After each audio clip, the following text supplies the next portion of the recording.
السلام علیکم ګرانو دوستانو. نن به زه تاسو ته د کرکټ په هکله باندې یو څو تازه او ډېر مهم خبرونه درکړم. چې خاص کار زه به تاسو ته د حضرت الله زازي مینوالو ته یو ډېر زبردست او د خوشحالۍ خبر ورکړم چې حضرت الله زازي به هم که خیر په دوبۍ لیګ کې لوبه ترسره کوي. بل به زه تاسو ته د ایشیا کپ په هکله باندې یو خبر درکړم چې ایشیا کپ هغه کوالیفاینډ راوند لوبو تاریخونه هم اعلان شوي دي.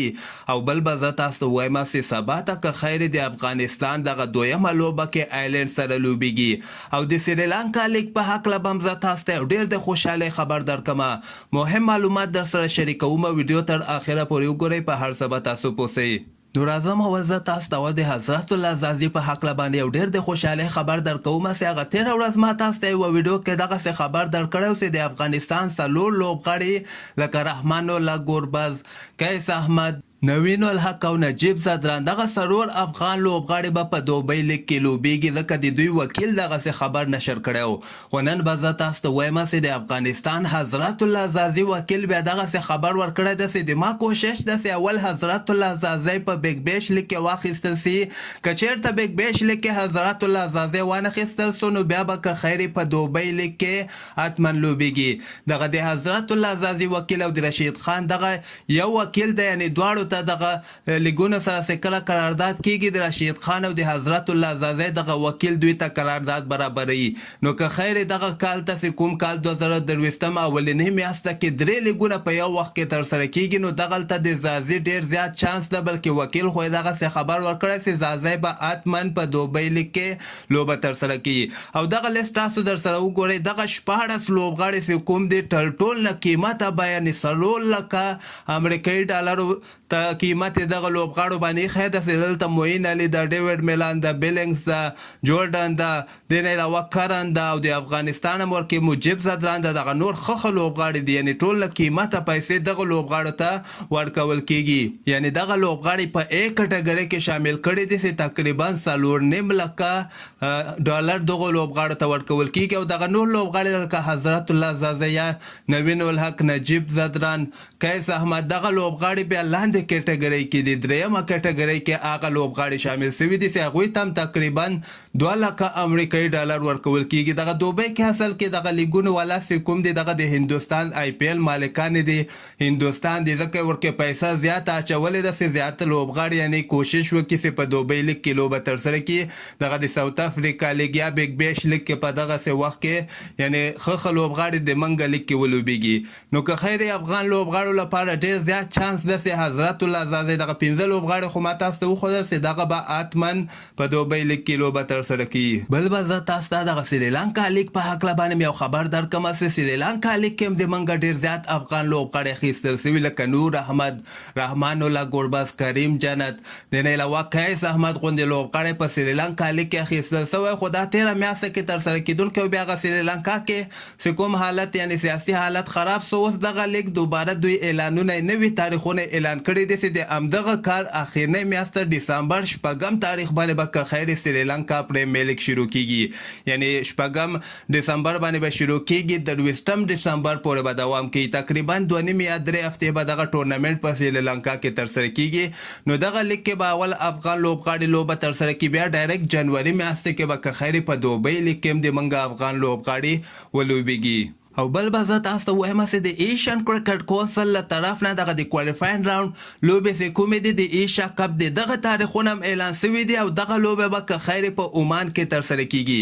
دغه ټیمونه هم تاسو در سره کتلی سئ، سنګاپور، هانګ کونګ، کویت او د نه علاوه دوبۍ. دغه څلور ټیمونه به خپلو کې سره لوبه ترسره کړي، او دغه نه به یو ټیم هغه د هندوستان او د پاکستان ګروپ چې کوم ده هغه ته ورځي. ته وګورئ اولنۍ لوبه په 6 اګست باندې که خیر په عمان کې ترسره کیږي، دویمه په 21 اګست باندې ده، درېیمه بیا په 22 اګست باندې دوبۍ سنګاپور سره لوبیږي.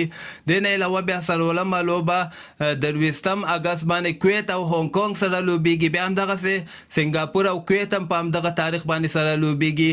او د نه علاوه بیا 24 اګست باندې هانګ کونګ او دوبۍ خپلو کې سره لوبه ترسره کړي. نو دغه نه به که خیر یو ټیم مخکې راوند ته وځي، هغه به د هندوستان او د پاکستان ګروپ کې ور اضافه کیږي. او اصلي لوبو نه خو به تاسو خبر یاستئ چې د همدغه میاشتې 22 اګست باندې به اولنۍ مین لوبه د افغانستان او د سریلانکا مابین کې که خیر ترسره کیږي.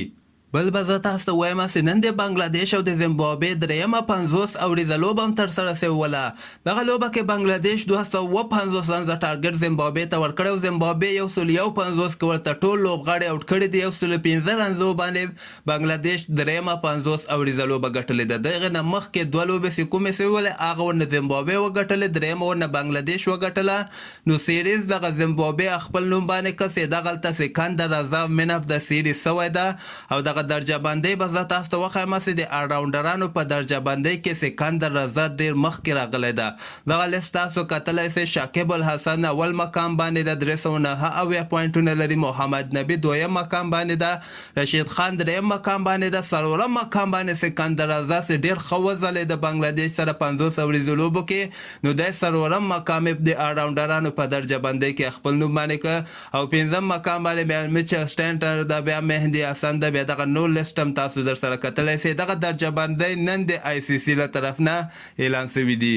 او بل به زه تاسو ته وایم چې د افغانستان او د آیرلینډ دغه دویمه شل اوریزه لوبه به که خیر سبا ته ترسره کیدونکې ده، یعنې پنجشنبې په ورځ باندې به افغانستان آیرلینډ سره لوبیږي او دغه لوبه هم د افغانستان په وخت باندې 7 بجې که خیر ترسره کیدونکې ده. ملي سپورټ کې تاسو دغه لوبه لایو هم کتلی شئ او دغه لوبه کې باران یعنې بیخي امکان نشته ده، که خیر دغه لوبه به مکمل ترسره کیږي. بل به زه تاسو ته دغه د ویسټ انډیز کوچ چې کوم ده پخوا وخت کې د افغانستان کوچ هم سیمس نومیږي، دغه بیا دغسې خبر ورکړی ده چې موږ چاته زارۍ نسو کولی چې تاسو د ویسټ انډیز ټیم کې لوبه ترسره کوي.